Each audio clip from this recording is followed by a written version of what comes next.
So construction, when you really think about it, it's one of those industries that's just globally massive, vital, economically enormous. Absolutely. Yeah. But it's also consistently incredibly high risk. That's it. You see these giant skyscrapers, huge infrastructure projects, especially in emerging economies, and the scale is just stunning. Hmm. But that scale often hides this immense human challenge, which is protecting the millions of people who are actually building those things. Exactly. And for our deep dive today, that's what we're looking at. We're going to see how one nation, India, created what is, well, you could argue it's one of the most comprehensive legal frameworks in the world for this exact issue. A structural shield, really, for its unorganized labor force in construction. Right. And our focus is going to be on the nuts and bolts of one particular law, the Building and Other Construction Workers Act. Let's just call it the BOCW Act. Yeah, the BOCW Act of 1996. Because this isn't just a basic labor standard, is it? It's a really detailed blueprint for welfare and safety. It's incredibly detailed. So our mission here is to pull apart the wiring of this law, the funding, who's eligible, the enforcement, and really get why such a specific safety net was seen as absolutely necessary. All right, let's dig in. I think it's so important to start with the why. Because the BOCW Act wasn't some minor administrative update.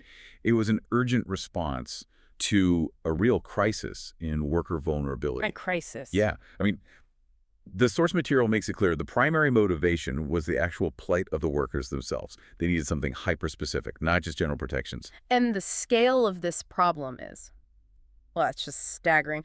When we talk about the size of the labor force we're discussing, what are the numbers? We're talking about over 8 million registered construction workers in India. 8 million. And that number alone tells you this is a massive, completely decentralized workforce. People are constantly moving from one temporary site to the next. And they're considered one of the most vulnerable groups of workers out there. They are. And if you just step back and think about the nature of construction, it's obvious why. The work is temporary by its very nature. Right. They have uncertain hours. They often lack basic welfare facilities, clean drinking water, proper restrooms on site. And crucially, there are inherent risks to life and limb. Just the daily physical danger of it all. Exactly. Working at height, with heavy machinery, often under really demanding deadlines. You know, the reference in the background material from the Chief Labor Commissioner really drives that home. It shows this was recognized at the highest levels as a sector where normal labor rules just weren't enough. They weren't cutting it. It demanded a law tailored specifically to that transient nature of construction work. Because you're always shifting jobs. You don't build up those long-term relationships with an employer. Exactly. And that means you lose access to benefits, Social Security, basic oversight. Yeah. So the act was built to sort of bypass that whole structure and give them protection no matter what. Regardless of whether they have a permanent contract. Percent. That makes perfect sense. So once you establish that motivation, the vulnerability, the sheer scale of it, the next logical question is access. I mean, if this is a legal shield, how does an actual worker get under it? This is where the law gets really pragmatic. Okay. The people who designed it, they understood that high barriers would just defeat the entire purpose. So they set the criteria for registration as low as possible. Give us the specifics. What are the core requirements? Okay, so first, it's just basic adult employment. You have to be between 18 and 60 years old. Straightforward enough. But the second one, this is the key. You have to have worked in construction for at least 90 days in the last 12 months. 90 days, so just 3 months of work over a whole year. That 90-day threshold it's a brilliant piece of policy. That's the aha moment here. Why is that? It means the system is explicitly designed for seasonal, temporary, transient workers. The very people traditional rules exclude.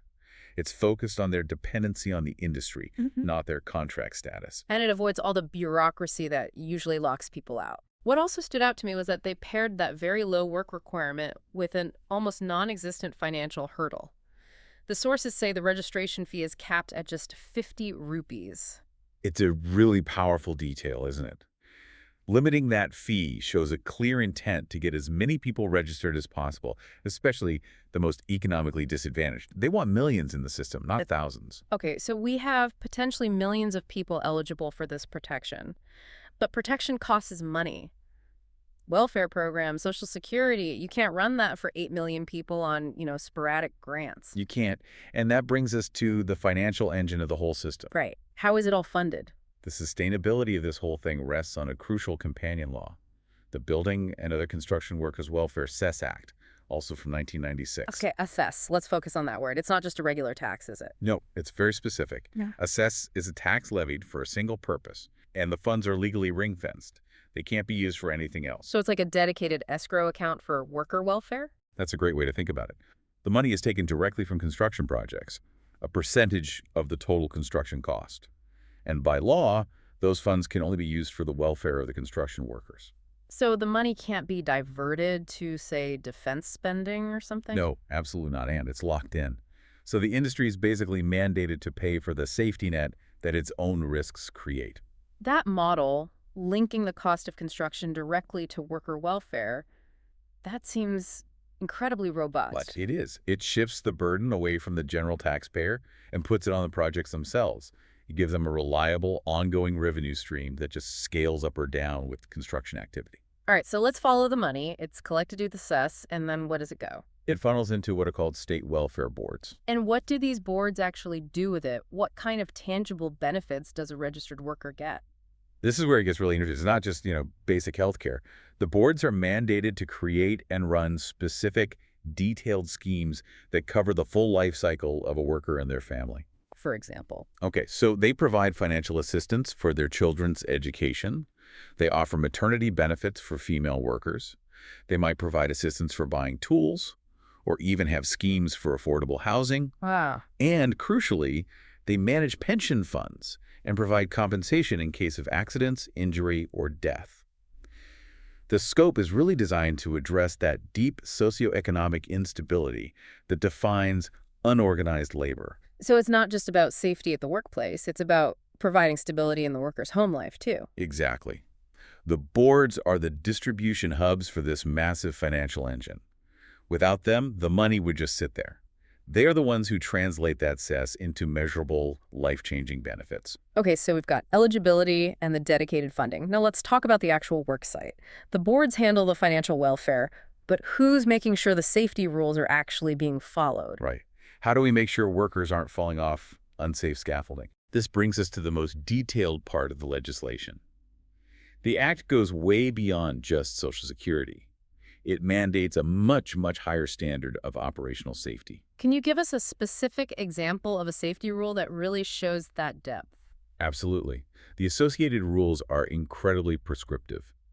For example, they mandate specific requirements for how to build safe scaffolding and ladders, a huge area of risk. Okay. They detail regulations for safe electrical systems. They require employers to provide mandatory protective equipment, helmets, safety harnesses, gloves.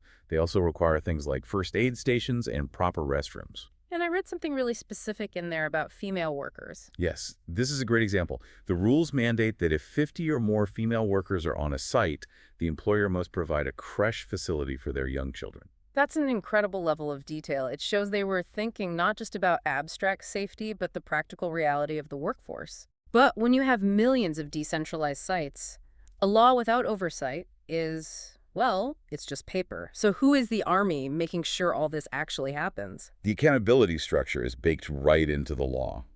The BOCW Act specifically provides for the appointment of specialized inspecting staff. There's a clear hierarchy: a director general, a chief inspector, and then regular inspectors out in the field. So these are people whose entire job is just to verify that the gear is being worn, the crutches exist, and the scaffolding is safe. That's right. And to help them do their job, the Act puts clear responsibilities on the employers. Which are? They're responsible for worker safety, first and foremost. We're paying wages and compensation. And this is essential. They have to provide formal notice to the authorities when they start a construction project. Ah, so that's the key. Transparency. Yeah. If the inspectors don't know a site exists, they can't inspect it. Exactly. It creates a paper trail and tells the inspecting staff where to focus their efforts. And for accountability, the sources are clear. If employers fail, there are penalties for violations. It sounds like a remarkably integrated system, at least on paper. Do the sources give any clue as to why a model this logical wasn't adopted sooner? Well, the sources imply that the sheer complexity of regulating such a mobile workforce was the big historical hurdle. Generic laws just couldn't handle the fluidity. So the BOCW Act solved that. It did. It accepted the fluidity and built an infrastructure that's designed to follow the worker instead of waiting for the worker to be tied to one employer. And All of that is made practical by the associated rules from 1998, right? Absolutely. Think of the Act as the Constitution and the rules as the operational manual.